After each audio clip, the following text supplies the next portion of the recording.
la dernière communication donc, du docteur Mathieu Lalevé de Rouen sur l'instabilité chronique de la cheville. Le point de vue du chirurgien est-il exigu? Merci beaucoup, monsieur le Président, monsieur le secrétaire perpétuel, monsieur Coilard, mesdames et messieurs les académiciens. Donc, en effet, je me suis intéressé sur ce sujet assez épineux également, comme l'a Lux Valgus, à l'instabilité de cheville. Donc, ça a fait l'objet de ma thèse doctorale. Et donc, je vais vous raconter un peu l'histoire de ma thèse doctorale. Tout ce qui est intéressant, c'est que globalement, l'instabilité de cheville, c'est quelque chose, durant mon internat et durant ma formation, que j'avais du mal à comprendre. C'était une pathologie mal perçue. Tout le monde fait des traitements un peu différents. Tout le monde la voit différemment. Et ce qui est bon dans une thèse doctorale, c'est qu'on revient en arrière, on revient à l'origine des choses, on fait une démarche vraiment entière pour aller rechercher ce qui se passe exactement dans la littérature et d'où vient cette instabilité latérale chronique de cheville. Donc, pourquoi s'intéresser à la stabilité chronique de cheville? Je pense que vous êtes tous convaincus, hein, il y a énormément d'entorses actuellement en France. L'HAS parle de 6 000 cas par jour, 2 millions de cas par an, 10% des consultations d'urgence hospitalière, donc un impact socio-économique majeur. Ce qui est important de comprendre, c'est qu'une part importante de ces entorses de cheville surviennent dans le cadre d'une instabilité chronique de cheville. Et donc, en fait, tous ces patients qui engorgent les urgences, il y en a à peu près la moitié qui sont déjà tordus la cheville avant. Donc, c'est des entorses qui récidivent. Donc, on parle bien d'instabilité chronique. Pourquoi s'intéresser à ces instabilités chroniques de cheville? Là, on parle d'une entorse. C'est une méta-analyse qui a été réalisée par nos collègues belges, qui est très intéressante. Globalement, qu'est-ce qu'ils ont fait? Ils ont regardé à peu près 2000 patients à 1 an de leur premier épisode d'entorse. Donc là, on ne parle pas d'instabilité chronique, on parle du premier épisode, l'épisode initial d'entorse. Et qu'est-ce que devenaient ces patients à 1 an de cet épisode qu'on peut considérer comme, enfin, qui est fréquemment considéré comme bénin? Tout le monde s'est déjà tordé la cheville et tout le monde se dit, bon, c'est pas grand-chose, c'est une petite entorse. Et bien, qu'est-ce qui se passe après cet épisode d'entorse à 1 an? C'est qu'il y en a 15%, 16% même qui ont déjà récidivé, 8% qui se plaignent d'instabilité sans avoir récidivé et 7% qui se plaignent de douleur à 1 an de l'épisode d'entorse, d'un épisode initial. Donc, il y a un tiers des patients qui souffrent encore de cette petite entorse considérée comme bénigne. Et en plus, cette entorse, on en a parlé tout à l'heure avec M. Jardet, le problème, c'est que quand vous tordez la cheville de manière récurrente, eh ben, ça aboutit à l'arthrose. Et ça, c'est bien connu. Il y a cette étude arthroscopique. Donc, ils ont été regarder le cartilage des patients qui avaient une instabilité chronique de cheville. Vous voyez, c'est des patients de 30 ans, hein, c'est des patients très jeunes. Donc, il y avait une centaine de chevilles. Et sur ces 100 chevilles de patients qui présentaient une instabilité chronique de cheville, il n'y en avait que 23 qui avaient un cartilage normal. Et tous les autres, et notamment à peu près 20%, présentaient des lésions de haut grade. Et ça, maintenant, c'est validé. C'est le International Ankle Consortium qui s'occupe de ça et qui a validé que l'instabilité chronique de cheville aboutissait à l'arthrose. D'un point de vue socio-économique pur, il y a cette revue qui dit que le coût direct d'une entorse de cheville est à peu près de $300 à $2000. Bon, on imagine bien qu'en fonction du système de santé, tout est très différent. Si vous faites soigner ici ou aux États-Unis, ça peut être du simple au décuple. Mais globalement, si on considère qu'en France, ce coût direct coûte à peu près 500 € et que vous couplez ça au chiffre de la CRS avec 2 millions de cas par jour, bah, on est sur un budget d'1 milliard uniquement pour le coût direct. Si on rajoute les coûts indirects, l'arrêt de travail, et pire que ça, les coûts à long terme avec l'arthrose de cheville, bah, vous imaginez bien que ce budget explose. Donc voilà, donc ma thèse doctorale était basée sur cette situation. C'est posé comme question, bah, qu'est-ce qu'on va faire pour tenter d'améliorer la situation? Pourquoi cette pathologie qui existe depuis de nombreuses années et qui est étudiée depuis de nombreuses années n'avance pas et pourquoi on en est toujours au même endroit?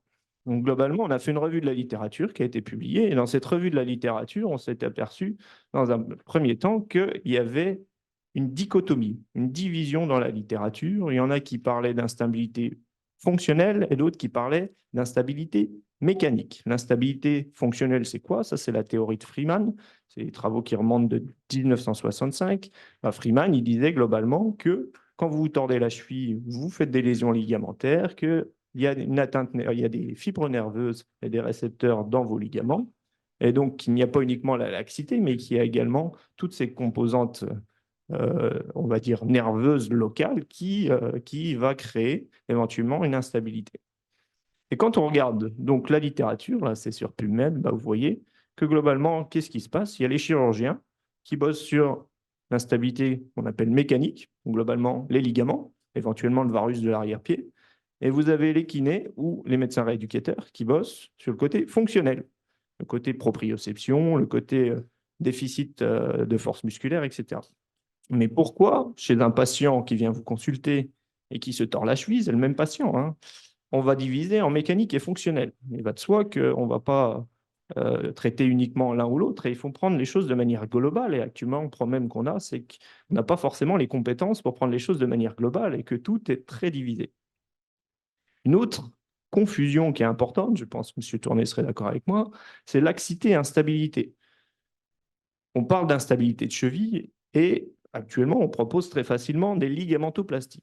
La ligamentoplastie répare le ligament et donc répond à quoi? À une laxité. La laxité, c'est quelque chose d'objectif. Vous avez un ligament qui est abîmé, et ben, il n'aura plus son effet mécanique et vous allez tirer dessus et globalement, le patient sera laxe, le ligament sera détendu. Ça, c'est quelque chose d'objectif qu'on peut quantifier. L'instabilité, c'est subjectif. C'est le patient qui ressent une sensation d'instabilité, qui a peur de se tordre la cheville et qui éventuellement se tord la cheville et qui est gêné dans sa vie de tous les jours à cause de ça. Mais cette étude-là, elle est assez intéressante parce qu'ils ont revu les patients qu'ils avaient opérés pour une ligamentoplastie, enfin une réparation ligamentaire.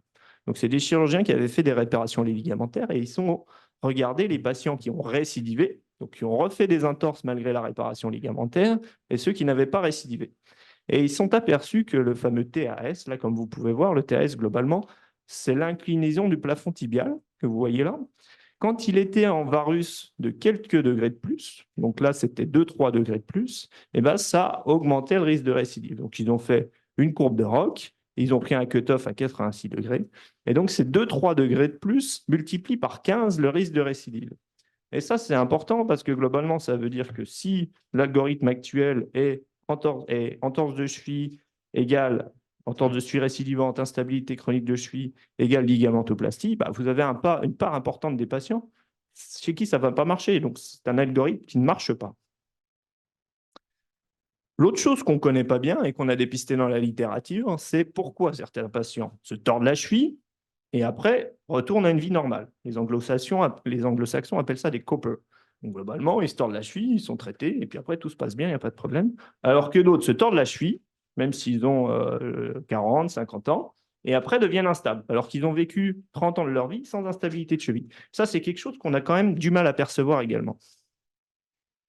Et ce modèle-là, donc c'est le modèle un petit peu gold standard actuellement, c'est le modèle de Hertel qui discute de ça. Le modèle de Hertel, il dit que globalement, vous vous tordez la cheville, vous rentrez dans ce modèle. Et ensuite, vous voyez, il y a de nombreux facteurs, il y a beaucoup plus que la laxité ligamentaire, il y a des facteurs également fonctionnels, les neuromusculaires, la force musculaire, vous avez également des facteurs environnementaux, est-ce que vous faites du sport, ou même des facteurs personnels, le poids, etc., l'âge en fait partie. Et tous ces facteurs interagissent entre eux, et c'est ça qui va vous dire, est-ce que vous allez devenir un copper, que vous allez retrouver une vie normale, ou est-ce que vous allez basculer dans l'instabilité chronique de cheville, tout en sachant que ce n'est pas quelque chose de manichéen. Vous avez des patients qui ont une petite instabilité de cheville et des patients qui vont évoluer avec des instabilités de cheville ou vont se tordre la cheville plusieurs fois par mois. Donc, on a pris ce modèle et puis on s'est dit que ce modèle avait quelques limites. Déjà, il ne nous dit pas clairement quel facteur on doit inclure dans ce modèle. Ensuite, on ne sait pas s'il y a un effet cumulatif de ces facteurs. En d'autres mots, est-ce que si vous avez 3 de ces facteurs ou 12 de ces facteurs, vous avez plus de chances de basculer vers l'instabilité de cheville après un premier épisode d'entorse? Ça semble logique, mais ça, ce n'est pas mis en évidence dans ce modèle.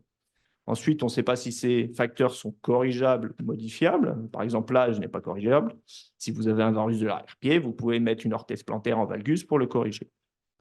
Et aussi, on ne sait pas quelle est l'importance relative de tous ces facteurs de risque, l'un par rapport à l'autre. Exemple, si vous êtes abîmé un seul ligament sur le plan externe de cheville, est-ce que vous avez plus de risques de développer une instabilité chronique que si vous en avez abîmé 2? Ou est-ce que si vous avez abîmé ce ligament, est-ce que vous avez, mais que vous n'avez pas de déficit de la proprioception, vous avez plus de risques que si vous avez un déficit de la proprioception, un varice, mais pas de lésion ligamentaire? Tout ça, on ne sait pas le dire.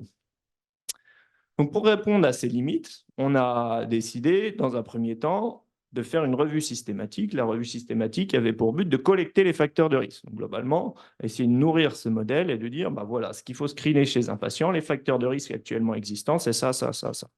Donc, on a fait cette revue systématique, et cette revue systématique, eh ben, on a retrouvé énormément de choses. On a retrouvé la laxité ligamentaire, donc en effet, les atteintes ligamentaires, mais on a retrouvé aussi la limitation de la flexion dorsale de cheville, qui est chère à M. Barouk, par exemple, le varus de l'arrière-pied, mais vous avez aussi tout un tas de dysplasies osseuses, la position de la fibula, toutes ces choses-là qu'on ne sait pas bien maîtriser, qu'on ne sait pas bien corriger, mais qui sont présentes dans la littérature et qui sont reconnues comme facteurs de risque. Et là, je parle que du mécanique. Le fonctionnel est beaucoup plus étudié que le mécanique dans la littérature et il y a des hauts niveaux de preuves sur tout ce qui est contrôle neuromusculaire, déficit de proprioception, les troubles du mouvement et de la démarche, les déficits de force, toutes ces choses-là sont également des facteurs de risque reconnus. Et vous avez tous les facteurs personnels, une augmentation de l'IMC, la laxité généralisée, la kinésiophobie, est-ce que vous faites du sport? Tout ça, c'est connu. Et globalement, une fois qu'on avait fait cette revue systématique de la littérature et qu'on avait regardé le modèle d'Herter, on s'est dit, bah, notre modèle va être un peu différent. On propose ce modèle-là qui, cette fois-ci, existe avant même que le patient se soit tordu la cheville. C'est-à-dire qu'un patient peut rentrer dans le modèle sans avoir eu son premier épisode d'entorse. À ce moment-là, sans épisode d'entorse, il a des facteurs qu'on a nommés constitutionnels. Par exemple, le varus de l'arrière-pied ou un déficit des déverseurs ou un défaut de flexion dorsale de cheville. Ça, c'est intéressant parce que si vous êtes coach d'une équipe sportive, bah, vous pouvez screener vos athlètes à l'intersaison, chercher les facteurs de risque, les corriger à l'intersaison pour éviter qu'un de vos athlètes se torde la cheville et fasse une entorse lors de la saison suivante. Ensuite, vous faites un patient a un épisode d'entorse. Premier épisode d'entorse, prise en charge traditionnelle. J'insiste sur l'importance de l'immobilisation pendant 6 semaines, parce qu'un ligament, ça met 6 semaines à cicatriser. Et globalement, qu'est-ce qui se passe? Cet épisode d'entorse, il a surajouté les facteurs de risque. C'est les facteurs de risque qu'on a appelés conséquentiels. Et donc, ces facteurs de risque conséquentiels s'ajoutent aux facteurs de risque constitutionnels qui étaient déjà présents. Et là, c'est beaucoup plus dur de remonter l'échelle. Mais le but, là, c'est un premier épisode d'entorse, ça va être de traiter ces facteurs de risque pour que ce patient devienne un copeau et qu'il retrouve une vie normale et qu'il n'évolue pas vers l'instabilité chronique. S'il se retord la cheville, il évolue vers l'instabilité chronique et c'est de plus en plus difficile de remonter l'échelle et de retrouver une vie normale. Voilà. Un des problèmes qu'on a, c'est qu'on ne sait pas quantifier cette instabilité chronique de cheville. Ce qu'on a actuellement, c'est ça, c'est des questionnaires. Et les questionnaires, ils ont 2 désavantages. Ils sont uniquement basés sur l'instabilité fonctionnelle et, par exemple, vous n'avez pas la laxité ligamentaire ou le varus de l'arrière-pied, c'est juste des questions aux patients. Et en plus, c'est des questionnaires qui incluent les antécédents d'épisodes d'entorse. Donc, vous ne pouvez pas être prophylactique parce que ces questionnaires vont être positifs à partir du moment où le patient se tord la cheville. Mais un patient qui a un risque de se tordre la cheville et devenir instable, mais qui ne s'est pas encore tordu la cheville, ne va pas répondre à ces questionnaires. Donc, on s'était intéressé à la littérature pour se dire, qu'est-ce qu'on va utiliser pour quantifier notre instabilité chronique de cheville? Il y avait eu des travaux qui montraient que quand on simulait une entorse, il y a plusieurs simulateurs d'entorse qui sont disponibles dans la littérature, on retrouvait une différence entre des patients témoins et des patients instables sur la vitesse angulaire en inversion. Par contre, pour retrouver cela, on sait, de par la littérature, qu'il faut que le mouvement soit inattendu. Si vous faites ça chez un patient, et si vous tentez de simuler une entorse chez un patient qui s'y attend, globalement, il va contracter ses fibulaires et il ne va pas avoir ce mouvement en inversion et ça va être plus difficile de mettre en évidence une différence. Donc, nous, on a développé un outil avec la société Mulix qui est actuellement en difficulté et on l'a couplé à des centrales inertielles. Donc, on a eu des bourses pour ça. Et voilà ce qu'on a eu. Globalement, on a eu cette botte d'instabilité. On a mis une gâche électromédiatique dessus. Et avec une petite télécommande, on pouvait commander soit le fait que la botte soit stable, soit cliquer la gâche électromagnétique, débloquer l'instabilité. Et les patients on pouvait donc du coup déclencher l'instabilité pendant que le patient marchait.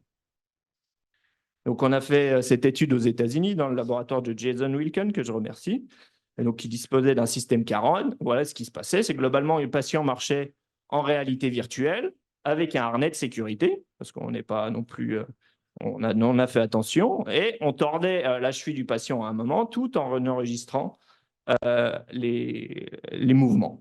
Donc, on avait eu un IRB pour ça. On a pu inclure 45 sujets, donc 90 chevilles.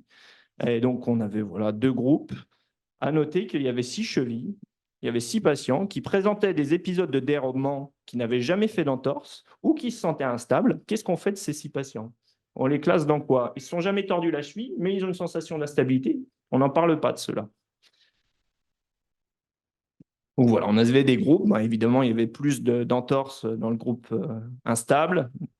Et c'était des patients qui étaient c'était des scores fonctionnels et les patients étaient gênés dans leur vie actuelle et dans le sport, dans la pratique du sport. Et voilà ce qu'on a retrouvé avec les centrales inertielles. Je ne sais pas si j'ai un pointeur. Non, je n'ai pas de pointeur. Vous voyez? Oui, parfait. Donc là, en haut, c'est l'inversion. Donc c'est juste la mesure angulaire et en bas, c'est la vélocité. Donc c'est des degrés par seconde. Donc en vert, c'est les phases d'oscillation pour la cheville, donc quand la cheville est en l'air. Là, le patient pose le talon au sol. Et ensuite, c'est tout ce qu'on appelle la phase de charge où le patient est en appui. Nouvelle phase d'oscillation, là, la flèche rouge, c'est là où on déclenchait l'instabilité. Et là, le patient reposait le talon au sol et vous voyez qu'il y a un petit mouvement qui se passe. Donc au début, on pensait mesurer l'inversion maximale, mais ce n'est pas valide parce qu'en fait, avec cet appareil, l'inversion, elle augmente tout au long de la phase de charge. Donc vous ne pouvez pas faire ça. Par contre, c'était intéressant, c'est de regarder ça, l'inversion maximale, maximal inversion velocity. Donc là, c'est en degrés par seconde. Et vous voyez qu'en fait, à ce moment-là, au moment où le patient pose le talon, quand vous avez déclenché l'instabilité, le patient avait une vitesse maximale en inversion augmentée. Et on pouvait regarder ce qu'on appelait l'IA1000, mais globalement, c'est le degré à laquelle le patient était capable d'inverser la tendance, donc le temps de réaction du patient pour lutter contre l'inversion et commencer à décélérer le mouvement d'inversion. Voilà. Donc, on n'a eu aucune chute, aucune entorse, on n'a pas dépassé les seuils qui sont à risque ligamentaire, globalement. On a eu un problème, c'est qu'il y avait une grosse variabilité interindividuelle. Donc, on a dû normaliser les valeurs pour chaque patient sur les 5 pas précédents. Et ce qu'on a retrouvé, c'est qu'il y avait une différence significative entre nos groupes, que d'un point de vue multivarié et univarié encore plus, mais l'analyse multivariée montrait que ces paramètres étaient corrélés au score d'instabilité fonctionnelle qu'on avait fait passer aux différents patients et également corrélés à la gêne dans l'activité, la gêne ou le handicap du patient dans son activité quotidienne ou dans sa pratique sportive. Donc voilà, on pense que cet outil pourrait nous permettre de quantifier l'importance relative de chaque facteur de risque sur le survenu d'instabilité chronique de cheville. Et on espère, à terme, bâtir un score prédictif en se disant, pour un patient qui a tant de varus de l'arrière-pied, tant de rétraction des gastroclémiens, un déficit de proprioception, lui, dans l'année suivante, il aura 20% de risque de se tordre la cheville. Voilà un peu le but à terme. Voilà, merci beaucoup. Merci beaucoup, Mathieu. C'était un beau travail de recherche. Et en direct, et le secrétaire perpétuel ne va peut-être pas être très content, je trouve que ce serait un excellent membre du collège junior de l'Académie, c'est-à-dire le lanceur d'alerte sur des techniques nouvelles. Mais j'en reparlerai après. Avec plaisir. Voilà. Alors, je suis un peu inquiet parce que nos chirurgiens étrangers, pas une question, qu'est-ce qui se passe Non, non, vous n'êtes pas inspiré? Est-ce que vous êtes branché, je vous vois? Non, bon. Monsieur le secrétaire perpétuel. Oui, alors d'abord, félicitations pour ce travail. Mais en fait, ce que vous avez d'ailleurs dit, que dans la littérature, finalement, les gens parlent de la même pathologie, mais pas de la même chose. Tout à fait. Alors nous, on connaît ça, je prends par exemple le diastasis. Le diastasis, la littérature est abondante. Personne ne sait qui sont ces malades. C'est-à-dire que ces malades ne sont pas bien décrits, donc on ne peut pas tirer de conclusion, etc. Alors ma question c'est est-ce qu'on peut retrouver dans le PMSI les entorses de cheville en pratique? On va pouvoir retrouver toutes celles qui passent aux urgences. Sachant que les Il instables... y a un codage de l'entorse de cheville. Je pense au moment où on passe aux urgences, Parce que s'il y a un diagnostic de fait, parce que nous, en tout cas, à Rouen, c'est comme ça, ils sortent avec un diagnostic. Alors après, ça dépend un peu de l'évaluation qu'a eu notre collègue urgentiste. Est-ce que le diagnostic a été fait? Mais on voit à tort beaucoup d'entorses qualifiées aux urgences qui en fait ne sont pas des entorses de cheville. Oui, alors c'est ça, parce qu'après, il faut définir et retrouver. Vous l'avez dit, c'est une pathologie extrêmement fréquente. Enfin, je veux dire, moi, je suis chirurgien viscéral. Tout mon internat, on a traîné des entorses de cheville. Je veux dire, c'était le quotidien, hein. Alors, je ne sais pas comment c'est maintenant, mais enfin, bon, bref. Et donc, l'idée, c'est que si on peut les tracer, ces gens qui sont étiquetés entorses de cheville, on peut ensuite imaginer des études, vous allez appliquer vos critères qui vont nous permettront ensuite de déterminer de quel patient parle-t-on. Oui, tout à fait. Ouais. Et Bah, là, on espère le faire comme je travaille avec la faculté de sport d'un point de vue de la recherche, ils ont 300 étudiants qui marchent tous les ans. Donc, en fait, le but à terme, c'est une fois qu'on aura bien quantifié tout ça et qu'on aura un score imaginé, c'est de le tester en prospectif et de screener les 300 étudiants au début de l'inscription en STAPS, c'est de les suivre en prospectif tout au long de leurs études et qui nous disent à chaque fois qu'ils se tordent la cheville et qu'il y a une application. C'est le but. parce qu'en fait, j'ai l'impression que tout le monde, enfin, vous vous attachez à un sujet qui est extrêmement fréquent, mais qui est tellement complexe que tout le monde prend ça pour une fatalité.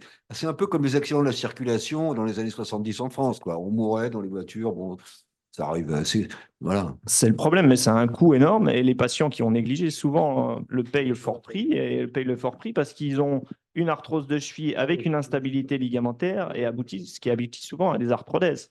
Et il y avait, alors je parle sous réserve de mes mentors, mais le traitement initial de l'entorse de cheville était de plâtrer les chevilles, ce qui était peut-être un peu lourd, mais en tout cas, le ligament avait le temps de cicatriser. Maintenant, on est dans une démarche inverse où on met des orthèses, mais les patients ne le portent pas. Et on va plus loin que ça. Il y a certaines spécialités paramédicales où ils demandent aux patients de retirer les attelles.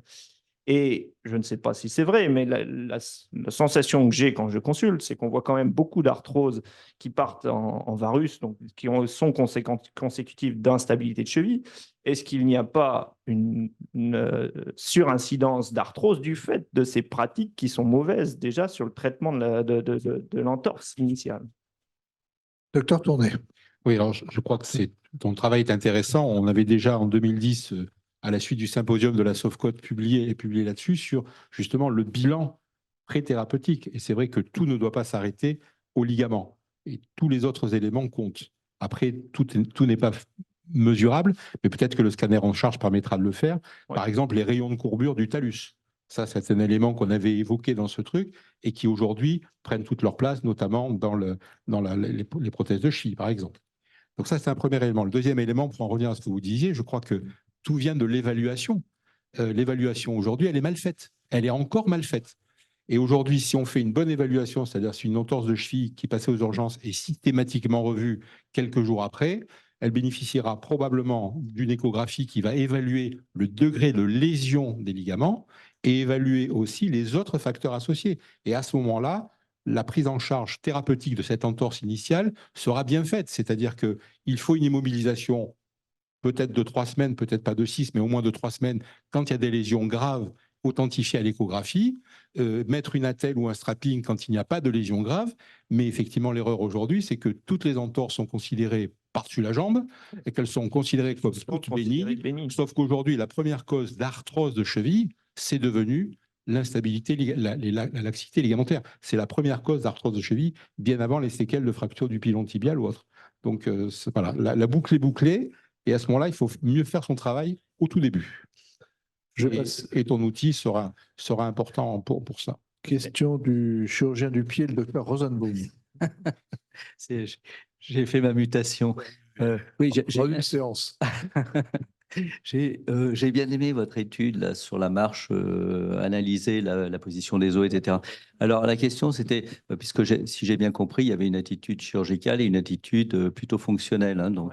Alors c'est au niveau de la prévention pour les personnes qui ont une cheville instable comme celle-ci, et comme cette pathologie de la cheville représente quand même pas mal un nombre de cas importants dans les services d'urgence.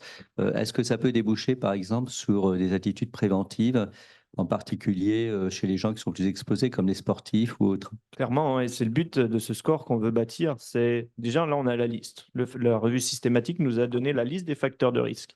Certains d'eux sont présents avant même le premier épisode d'entorse. Donc, le coach sportif peut tout à fait mettre en place pendant l'intersaison des moyens prophylactiques, des étirements, des renforcements des péronniers, des semelles un petit peu valgissantes parce qu'on sait que le varus, c'est un facteur de risque. Donc oui, c'est tout à fait possible de le faire de manière préventive. Le problème actuel, c'est que ces facteurs ne sont pas connus parce qu'on ne parle que des ligaments et que tout le monde se concentre uniquement sur les ligaments. Si on arrive déjà à diffuser ce message que, attention, l'entorse de cheville et l'instabilité de cheville, ce n'est pas que les ligaments, déjà là, on aurait déjà beaucoup gagné. Mais pour le moment, ça va un peu dans l'autre sens, j'ai l'impression.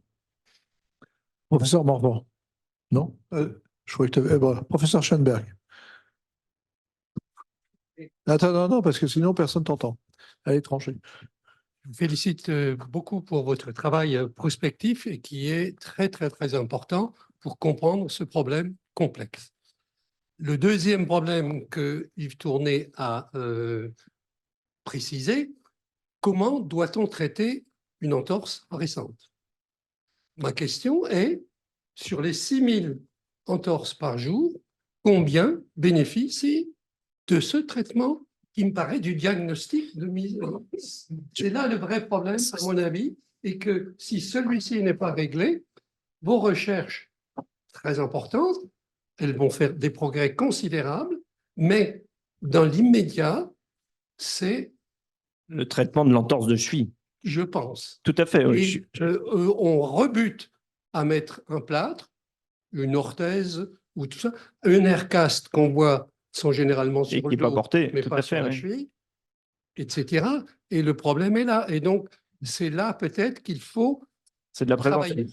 Ouais. Je peux dire que j'ai connu la même chose dans la main avec le scaphoïde.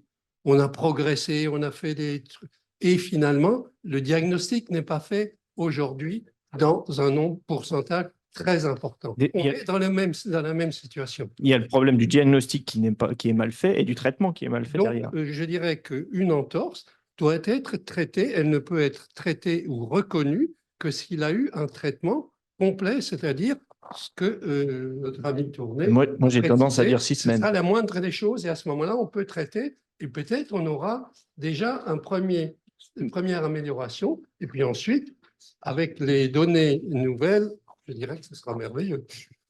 Professeur Sedel. Oui, juste, enfin, ça va ressembler à une conclusion, mais c'est pas ce que je veux faire. Mais dire que, étant élève de Méhari, je me souviens très bien, quand on recevait une entorse, qu'il fallait faire. C'était pas... le problème actuel, c'est que ce sont les urgentistes qui les voient.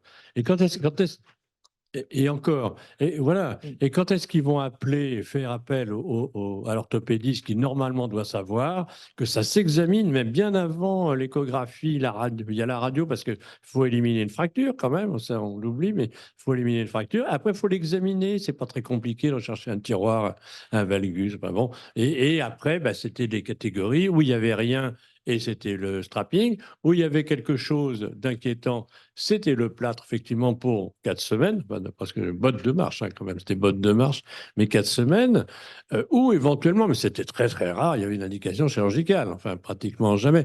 Donc, voilà, enfin, c'est des choses basiques, simples, que j'aimerais rappeler là, et ça me rappelle le tout début de cette séance de l'Académie, quand vous aviez les écrivains là, qui nous parlaient de l'enseignement. Plutôt que d'apprendre, enfin d'avoir un niveau culturel extrêmement élevé, je crois qu'il faudrait revenir à des choses très simples, quoi, de comment examiner un malade en urgence, quoi. Je suis désolé. Schoenberg. Je voudrais simplement rappeler pour l'histoire, quand j'étais externe à Strasbourg, chez le professeur Fontaine, pour nous, les consignes étaient une entorse qui fait mal, c'est une entorse grave, une entorse qui ne fait pas mal, c'est une entorse bénigne. Et le traitement était simple. Plâtre 6 semaines ou 3 semaines. Et du fait que, parce que le ligament n'est pas rompu, il fait mal, c'était sa théorie de l'innervation. La clinique était encore très importante à cette époque-là. Voilà. Écoutez, merci beaucoup pour cette belle session. La séance est suspendue. Elle reprendra le 31 janvier prochain.